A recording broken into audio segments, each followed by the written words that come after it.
souvent tendance à oublier qu'on a tous un petit Joker au fond de soi. Allons, petite, libère le Joker qui est en toi. Et si un jeu vidéo était capable d'adapter de meilleure façon qu'au cinéma des personnages provenant d'univers de comics? Oui, aujourd'hui dans cette vidéo, écartons-nous seulement un instant de notre tendre amour pour le cinéma, bien que la conclusion risque de vous faire prendre conscience d'une chose. Finalement, je ne m'éloigne pas tant que ça du sujet. Bien que cela paraisse insensé, laissez-moi vous parler de ce qui est probablement une preuve de l'art incompris du jeu vidéo. Une série de jeux qui a bercé toute mon enfance prouve à quel point un univers aussi macabre, complexe, politique et sombre puisse adapter deux personnages de meilleure façon qu'en long métrage, de meilleure manière que le 7e art. Je vais vous offrir un aperçu d'œuvres poétiquement dramatiques inspirées de l'univers DC Comics. Connaissez-vous la série de jeux vidéo d'action et d'aventure Batman Arkham?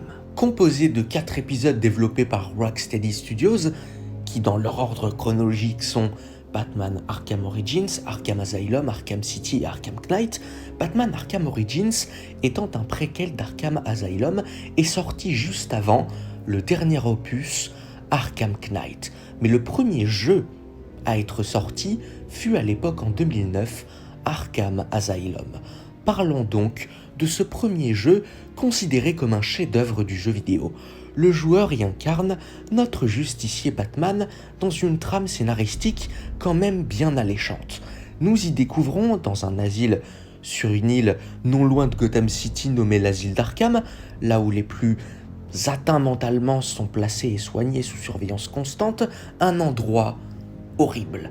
Alors que Batman capture le Joker pour ensuite l'emmener à l'asile, celui-ci se pose des questions.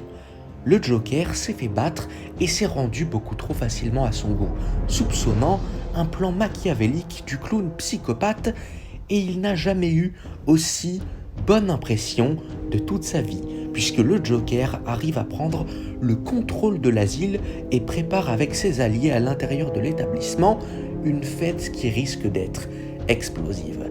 La légende de cette saga par-delà. Arkham Origins et Arkham City vont quant à eux être des jeux beaucoup plus personnels, des jeux beaucoup plus profonds, des jeux beaucoup plus centrés sur cette relation complexe par exemple entre le Joker et Batman.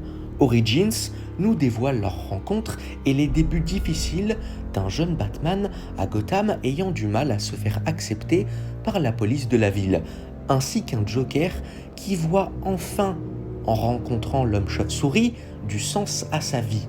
Quant à City, ils nous dévoilent leur combat final dans une ville baptisée Arkham City, où tous les hors-la-loi peuvent vivre en liberté, avec comme seule condition dans cette ville de ne surtout pas essayer de s'échapper. Parmi les deux, un seul survit, mais cette relation est une pure poésie. La saga se clôt avec le dernier jeu, Arkham Knight, se passant 9 mois après la tragique mort du Joker. Mais pourquoi l'essence même de cette rivalité est mieux exploitée dans cette série de jeux à mon sens? Pourquoi les deux personnages dans les jeux peuvent être perçus par les fans comme meilleure adaptation? Eh bien voyons cela. En plus de scènes absolument grandioses, magnifiques visuellement, dignes de véritables longs métrages d'animation, ces jeux vidéo auraient pu se contenter de nous offrir une narration habituelle, mais la trame est incroyablement bien écrite et fidèle à l'univers de base. Ils sont finalement bien plus que des jeux. Ces jeux nous transmettent des messages, nous partagent de l'art, de la philosophie et de la poésie exactement comme le cinéma peut le faire.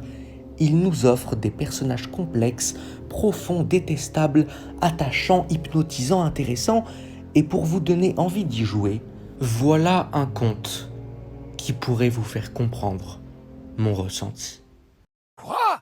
Tu as survécu à tout ce que j'ai pu t'infliger et tu oses mourir là, comme ça? Et pourquoi il fait noir tout d'un coup? On est en train de mourir? On n'a pas intérêt à mourir, Bruce. J'ai déjà assisté à mes propres funérailles une fois, et je devrais tout me retaper depuis le début? Non, sans façon. Dans une ville de fous, où la violence et la rébellion prennent pouvoir et contrôlent, une lumière éblouit les rues poisseuses de Gotham City. Elle prend au piège les habitants de la ville et la foule est en délire. Elle révèle les histoires sanglantes et cachées de l'être humain qui jusqu'à maintenant avaient été camouflées par le brouillard de cette ville cauchemardesque, mais une ombre semble s'approcher. Elle dévore toute trace de clarté pour laisser place à l'obscurité.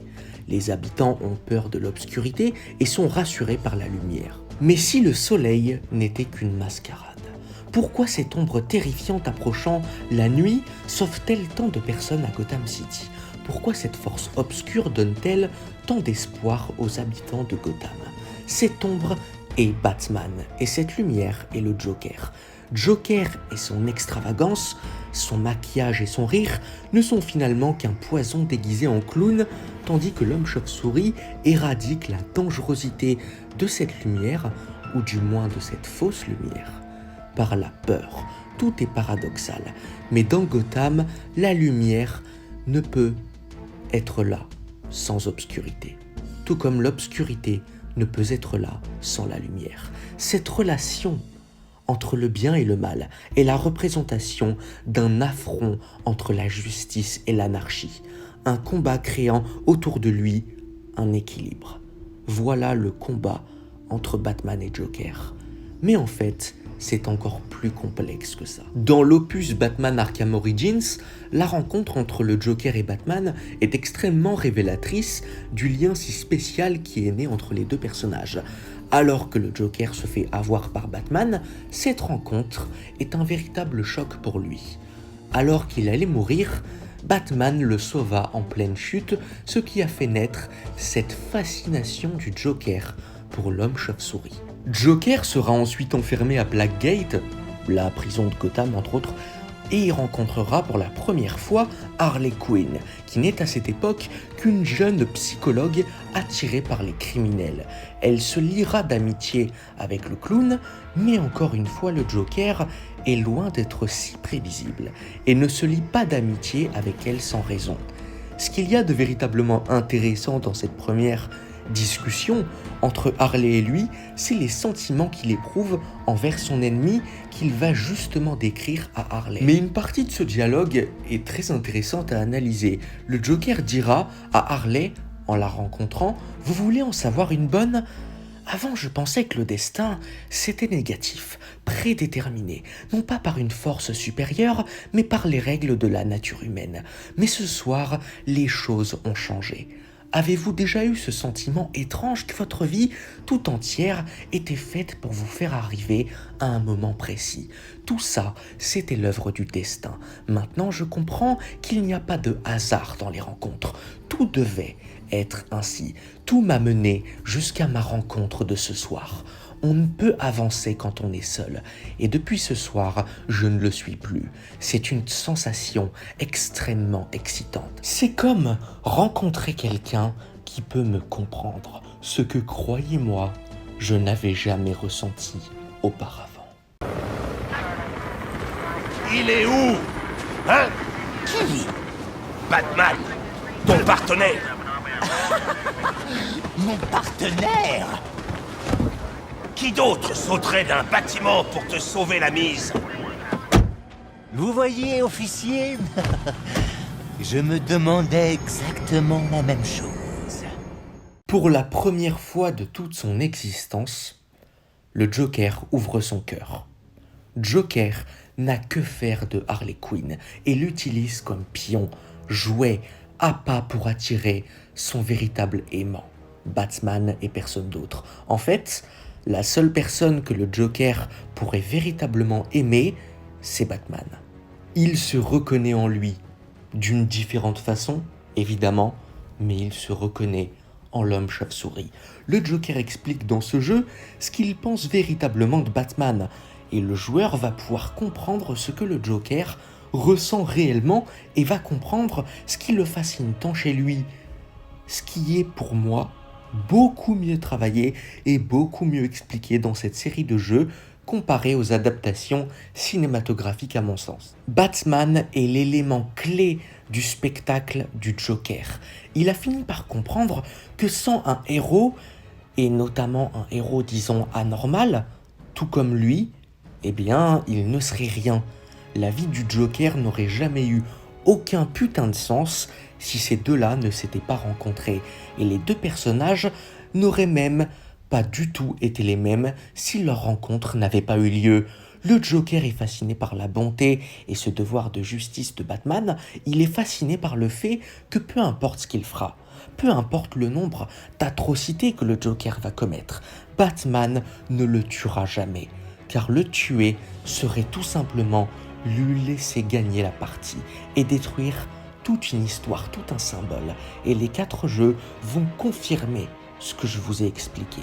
Ces 4 jeux nous dévoilent les facettes les plus complexes de la nature humaine, mais également ses difficultés, son fonctionnement, son équilibre, le yin et le yang parfaitement représentés. Voilà ce qui est épatant en fait, c'est ce Batman et ce Joker parfaitement représentés. Chaque film révélait par exemple quelque chose de particulier chez chacun, mais il manquait toujours quelque chose. Il manquait une certaine violence dans le regard chez le Batman de Keaton, dans le premier film Batman de Burton surtout. Il manquait cette âme de détective chez Christian Bale et Ben Affleck. Il manquait un peu de sérieux chez le Joker de Nicholson. Il manquait un peu d'humour clownesque, cartoonesque chez le Joker de Heath Ledger, même s'il peut nous faire rire par moments. Et même si chaque interprétation offrait une vision spécifique, unique, qui contrebalançait sur ce qui pouvait manquer aux deux personnages, j'ai cette impression que la meilleure adaptation du comics est bel et bien celle des Arkham. Par exemple, j'adore vraiment, mais j'aime énormément le Joker de Phoenix. Mais le Joker et Batman des Arkham cochent, eux, toutes les caractéristiques quasiment du comics selon moi. Il manquait cette force de combattre physiquement par exemple. Chez Phoenix, le Joker des Arkham, lui, est totalement complet. En plus d'être extrêmement mystérieux et théâtral, il est une menace dans tous les domaines. Nous sentons aussi toute la souffrance dans les yeux de Batman des jeux vidéo.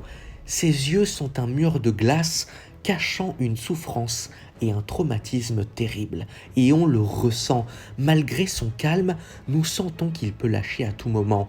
Et pourtant jamais il ne flanchera. Jamais il ne passera à l'étape du meurtre. Et cette liaison est encore mieux exploitée dans les jeux que dans les films pour moi. Je vous remercie infiniment de m'avoir écouté. On se retrouve très bientôt. Je vous aime.